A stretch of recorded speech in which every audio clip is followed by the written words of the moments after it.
everybody, and welcome to the Football Philosophy channel. And it's the game against AC Milan tomorrow evening at 5 to 6 at Old Trafford. Really looking forward to it. This afternoon, or at lunchtime, around lunchtime, Ole's held his press conference about tomorrow's game, and Harry Maguire was sitting alongside him. We often say that whoever's sitting alongside the manager is generally expected to play in the game, but I don't think we needed to get that clue that Harry was sitting next to him. I think Harry was going to be playing anyway, so there's no extra clues there. The first questions were actually fired at Harry. Harry was asked, "You've kept 4 clean sheets in a row. The team, obviously the back four it's aimed at really, but it's the team that keeps the clean sheets. And do you think you're playing it close to your best?" He was asked. He went back to the start of the season, Harry, and said we didn't have a great start. We didn't have a pre-season really to speak of, and we were letting too many goals in. But obviously he said, 4 clean sheets in a row is great. It's a step in the right direction, and he mentioned that they kept a lot of clean sheets last season, and they feel as though they're getting back to the best. He said everyone in the back line is playing well. He said, and I like the way he put, if my left back is playing well, obviously he plays left-sided centre back, doesn't he? And he said if my left back is playing well, it makes you feel like you're playing well, and I quite like that comment. And what he's inferring there really is that the confidence oozes through the back line when each and every player's playing well. So if Harry's himself has said he feels that basically that if Luke's playing well, it makes him feel that he's playing well, and I do understand that, and probably agree with him. He was asked about how well they've played in such a big game as the Derby game. He said we know we can beat anyone on our day, which I think is probably true, but we need to reach those levels more often, and I agree with that as well. But it was a great win against City, and it's great. I think it's great for the captain to be saying that we know we're confident that we can actually beat anyone on our day. Hopefully they can reach those levels a bit more often. He was asked about needing a rest. He plays in every game. The person who asked him the question suggesting that he plays too often really, and does he need a rest? Would he be ever consider knocking on the manager's door and asking for a rest? And he said I would. If I felt, he said he feels good mentally. He said he feels fit as a fiddle. Really, he didn't use that phrase, but basically he said he feels really fit and confident that he can continue to play and doesn't really need a rest. He finished off with don't expect me to be. He was asked that question. He finished off with don't expect me to be knocking on the manager's door anytime soon. He had already said that if he felt he needed a rest, he would do that, but he doesn't need a rest and won't be knocking on the manager's door anytime soon. Then the questions were directed to Ole. This wasn't the first question, but I'm reading this one out first. As to me, it's the most important question at a press conference about the fitness of the players. Most notably Marcus. Obviously, Marcus limped off at the Etihad at the weekend. He said Marcus is definitely a doubt for tomorrow, and probably even a doubt for the weekend game against West Ham as well. And then when he was asked about the rest of the squad, because there are a few injuries, obviously he said David's still in Spain, so David won't be back. And he said Donny van der Beek, Paul Pogba and Juan Mata are all still definitely out. But then he added, and this was having already mentioned Marcus once, he said Edison and Marcus may be. So it's definitely on a tightrope really for Marcus. On the one hand, he's saying he's out, and then the next minute, maybe be okay. So we'll see. He actually said Edison and Marcus may be, but probably not. He was asked, is it important winning a cup? And he said it can be a catalyst. He remarked about. Towards the end of his days as a player, he was still part of the squad really, rather than the team as such. He mentioned when Vidic joined and when Patrice Evra joined, he said he was still a player. He said he remembers those players winning the League Cup and then the following season going on to win the league. It's all very interesting that it does give you confidence winning any trophies. But don't forget, we have won an FA Cup, we've won a Europa League, we've won a League Cup in the last few years, we have won some of the smaller trophies, and other teams have probably won smaller trophies and not gone on to win something else. So I do get where he's coming from, and I know Jose Mourinho swears by it. But as much as it can perhaps help, it can perhaps boost confidence. There's no guarantee we could win the Europa League and the FA Cup this season. That doesn't guarantee us, to me, that we'll be anywhere near winning the Premier League. Maybe we will, but it doesn't guarantee it. So I get where he's coming from, and I know people say that, but I don't fully agree with it. I want to win. I'd like us to win those trophies, but I'd like us to win those trophies just so that we win some trophies. Simple as that. I'd love us to win both the Europa League and the FA Cup this season. I'd take either one of them, of course I would. But I don't think that it necessarily means that we're going to do any better in the league. Hopefully it would, but it wouldn't necessarily mean that. He was asked about the new positions of Johnny Murto and Darren Fletcher that's in the news today, the new football. I noticed that he's been announced as football director rather than director of football, Johnny Murto. Whether it's exactly the same thing, I don't know. Ollie said he's happy with it. He's obviously happy with Darren Fletcher. He mentioned Darren Fletcher having been away at other clubs and at least having fresh ideas because he's been at other clubs, which I think is important. But on Johnny Murto, he said I've known John since I came to the club. I think he means when he came to the club as a manager as opposed to when he came to the club as a player. I've known John since he came back to the club, since Ollie came to the club, I should say. We work well together, and now he's got a more formal role. He's been working hard behind the scenes. He also added, he was asked about Johnny Murto in a later question, and he actually says he speaks to him every day. And I just find it fascinating. He's been at the club since Ollie joined the club. He's been working hard behind the scenes, and Ollie speaks to him every day, or virtually every day, he said. And I don't know. I just don't quite grasp it. It almost feels to me as though the lads, Johnny Murto, has just been given a rise. Basically, that's how it feels to me. I don't see what else different can happen so much if he speaks to him so much. Anyway, let's put it that way. Another question. I've mentioned this guy that's on it regular. A Norwegian journalist who's on there, and without any exception. I understand that obviously our manager's Norwegian and this journalist is Norwegian. I understand he's interested in Norwegian stuff, but this is, and I know this is a Europa League one, but this guy's on every time, whether it's Premier League, FA Cup, whatever it is, he's always on there asking a question, and it's always related to Norway. And I just don't get how he's managed to get his place on this, his position. I don't know how hard it is to get a position as a journalist who's asking all the questions at the press conference. But as I say, don't get me wrong. I understand that he's Norwegian. I understand why he angles his questions that way. But aren't we more interested in Manchester United questions and things about? I've heard him ask questions about the Norwegian national team. I've heard him ask questions about the Norwegian League and what's happening in the Norwegian League, and especially about Norwegian players. I've heard him ask questions, and every time he asks every week it's usually about Norway. And today, and I understand this as well, he's asked him about Alfie Inge Haaland. I think he said he's 20 years old and he's now scored. He scored 2 more goals, Haaland, last night, which I'm coming to last night's football shortly. But Haaland's now scored 20 goals in the Champions League, and he said he has now outscored Ole himself in Champions League football, even though he's only 20 years old. And I'll be honest with you, I find it a bit cringeworthy. Ole's a manager now. He's the manager of Manchester United. He hasn't played football in years, and I know that Haaland's a fresh, Haaland's a fresh.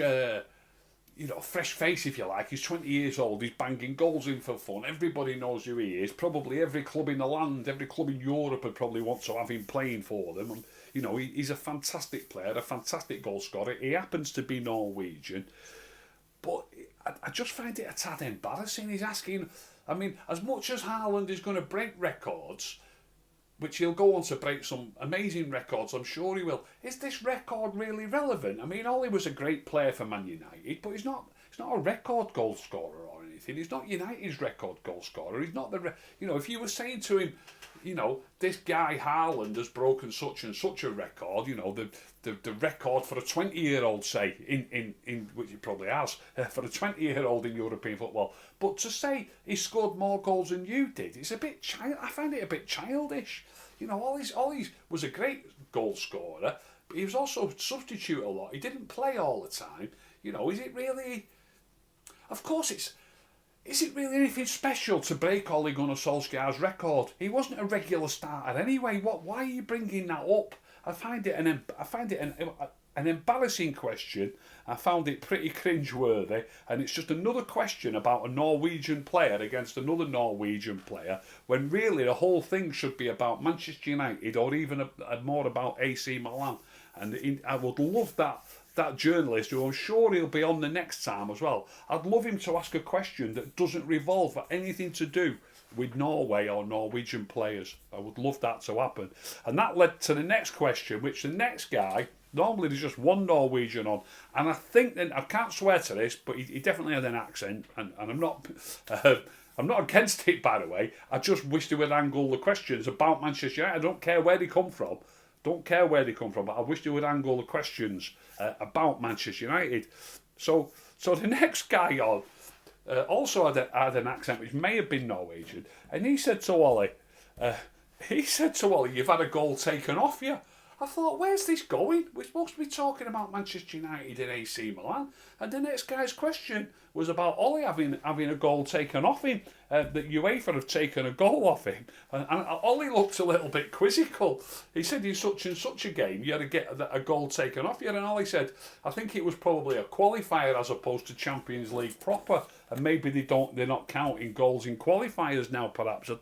I don't know. And I liked Ollie's final answer, and I think Ollie probably feels similar to me the way I'm talking about it, because Ollie said, basically, he said, I'd give away all my records for United now to go and be successful, and for him to be successful as a manager. And in a way, that backs up what I'm saying. In the politest possible way, I believe he's saying to that journalist, or that journalist in particular, one who asked that question, we just stop asking questions about me during my playing career.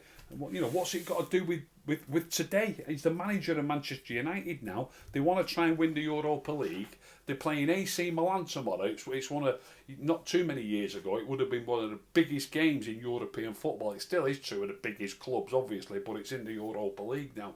So you can't really argue that it is a massive clash. It's a massive clash to us, we're United fans. It's not really a massive clash though. It's a Europa League game. So Ollie, I think he's more or less inferring, ask me some questions about United and when I want to take United rather than what he did in his playing career. So that's that. That was more or less most of what I took from the as I say, the press conference. The most interesting bit of every press conference is who's fit. So just to reiterate on that, Marcus probably not, Edison probably not, and David De Gea's still away, and Wan and Donny definitely still not fit, and obviously Paul Pogba still not fit. Last night it was Champions League night. Borussia Dortmund, as I said I'd come back to this. Haaland scored twice again. Borussia Dortmund 2, Sevilla 2. Borussia Dortmund won 5-4 on aggregate. High scoring game. Sevilla needed one more to take it into extra time, but obviously couldn't do that. It finished 5-4 for Borussia. Haaland scored 2-1 pen. Obviously he's linked to United all the time, Haaland. We're supposed to be chasing him, and this is not linked to what I've just been talking about. This is entirely separate. I've seen him in interviews, Haaland, he seems a little. Well, he seems too cocky. He seems a little bit rude to the interviewers. And then last night I saw something. He took a penalty last night, and he ran up to the goalkeeper.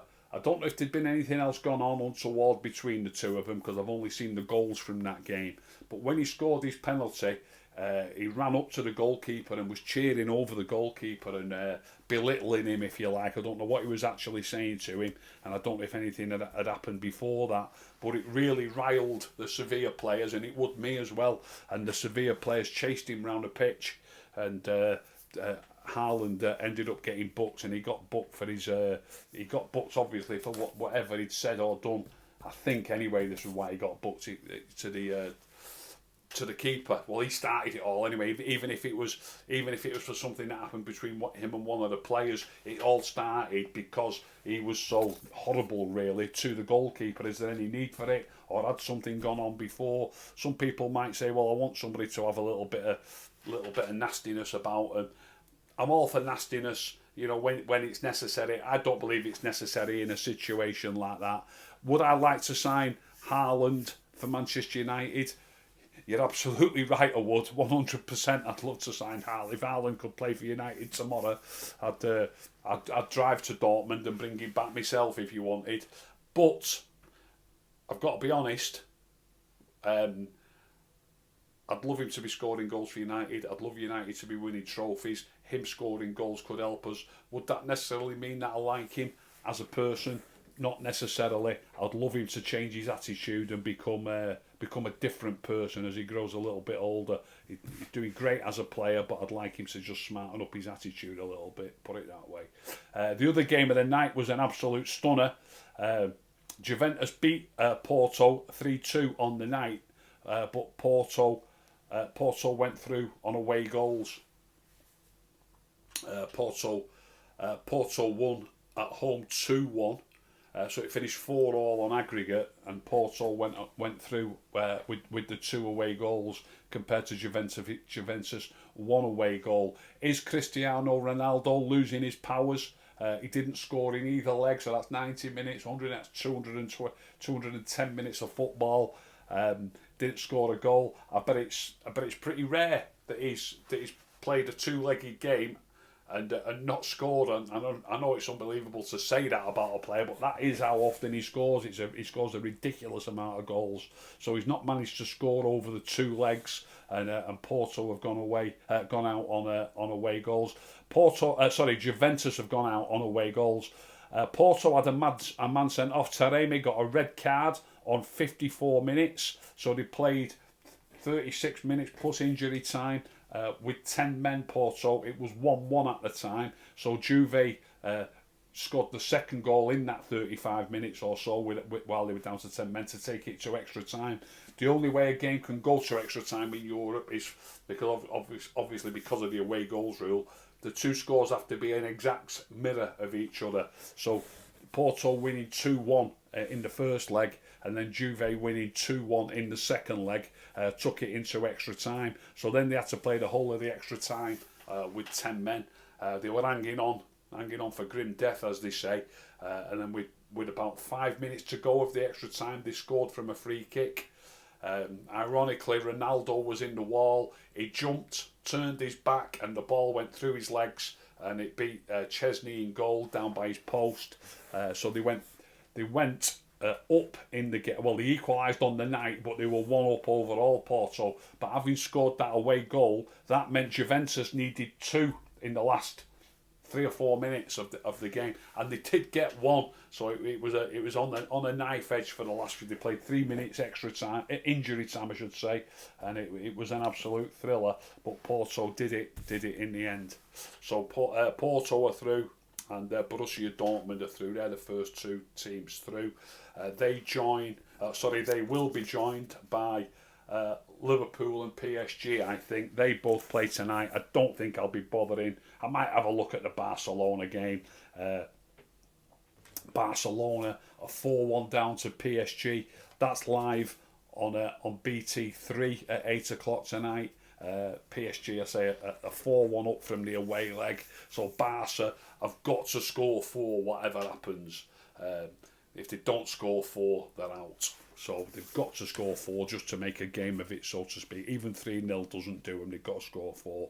PSG have got 4 away goals. So I don't see Barca getting through. I see PSG getting through.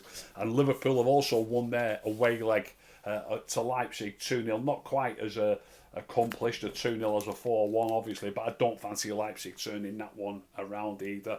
I'm not going to be I know Liverpool are in poor form at the moment, but surely that's not going to happen to them. They've won 2-0 away. Leipzig have got to come to Anfield and need to win 2-0 to take it to extra time, or 3-1 to go through on away goals. That's live on BT2 at 8 o'clock. I don't think I'll be bothering with that one. There's a league game tonight, and a league game that really sickens me, if I'm honest. City versus Southampton, live at 6 o'clock on Sky. City will probably extend their lead. It makes me think back to the Sheffield United game.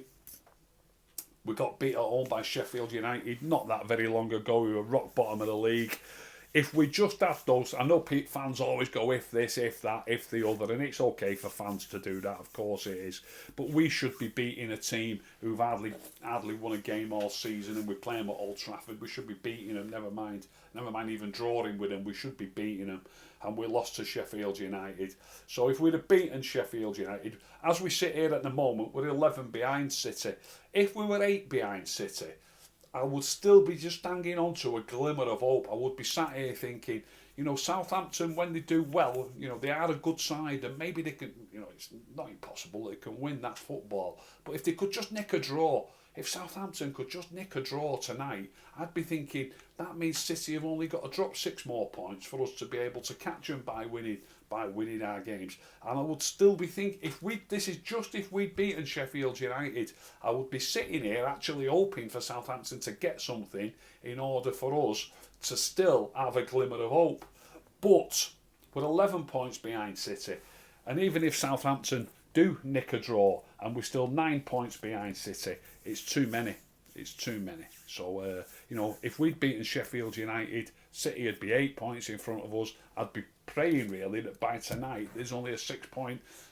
Well, I say a 6 point difference. We'd have to win our game in hand to make it a 6 point difference. But at least it would be a glimmer of hope. So just one game like that just completely rules you out of it, in my opinion. I think we're completely ruled out of it, even if Southampton do get something tonight. So I'm not even watching it or hoping for Southampton to get anything. I really don't think there's any chance of us getting back in the title race. That's it for today. I'll be back tomorrow. Once we know for sure, hopefully we'll know for sure who's fit and who's not fit. I'll have a stab at naming the lineup and discuss tomorrow's game a little bit when I come back tomorrow morning or tomorrow afternoon. Around tomorrow lunchtime I'll be back.